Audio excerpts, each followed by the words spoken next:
Okay, R56 2012 Mini Cooper base model was getting an ambient temperature sensor code tripping, which is causing obviously the HVAC system to not work correctly, which is causing the air compressor to not, the AC compressor to not work properly. I'm getting hot air, just causing a bunch of unstable idling and things like that.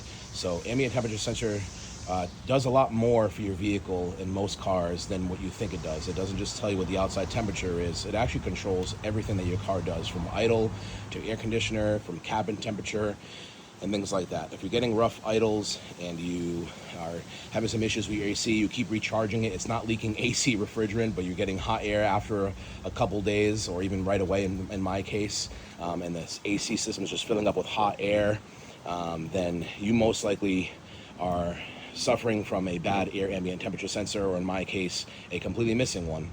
On some vehicles, this one specifically was calling for the sensor to be on the passenger side, right here on the bottom of the grille. In some vehicles, it actually tells you to get through it from the mesh, which you cannot just get from here. If you actually try to pop this out, at least to my knowledge, you'll actually break the clips. You're supposed to remove these from the bottom. There's actually clips that you push out and then remove this. And then on some models, I believe it's the S model, and maybe even the Clubman, you get it from the driver's side. You can access it from this panel here. I've tried it all to try to find my air ambient temperature sensor, and I was not finding it. Now, at some point I had come in here, and maybe I was in complete denial. I realized that I had a bunch of wires that were spliced and things that were gone wrong here. Somebody had placed a bunch of butt connectors and things like that. No matter what I did, I could not find that black and yellow wire and that brown and black wire. So that is the yellow with the black stripe and the brown with the black stripe.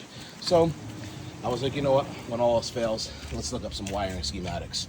I found that pins 5 and 6 of the tachometer actually lead directly to that air ambient temperature sensor, and that pins 5 and 6, it does not matter the polarity on those things, by the way. 5 and 6 would lead directly from here. You do not need to remove this tachometer. All you need to do is remove this lower panel, which is right here. Okay, it was 3, I believe, T25 bolts, or was it T20? I can't remember. You'll have to look it up. Don't quote me on that. To remove this panel, and inside of this well you will find a clip harness attached. You basically squeeze down on this and then pull the lever outward, and then this separates the harness. This is the side that goes to the tachometer. This is the side that goes past the firewall into the engine compartment. Okay, pins 5 and 6, which it is conveniently labeled 1 through 9, and then I believe 10 through 18. You can actually see that. Right now, I just have some regular standard Cat 5 or Cat 6 wires because it was just thin enough to fit inside of those connector holes where the pins go. I have an orange wire going into pin 5 and a white with orange stripe going into pin 6. I've connected my red probe to my white with orange, and my black probe to my orange. So orange, black, and then white with orange stripe is the red probe. So what I've done here, this is a standard electrician trick, or even some guys who work in telecommunications or networking data centers, they use probes a lot to try to identify wires. How it works is it puts tone on a wire using an electrical signal, and you can change it to constant or pulsating. I currently have it on pulsating, and what I've done is I've put this probe on, and now I can actually hear where that wire is and follow it all the way in. And this is what I've done. I've come all the way out this way to try and find this wire, and I found it in here, but I said, hey, I don't see those wires. I think those wires are actually cut.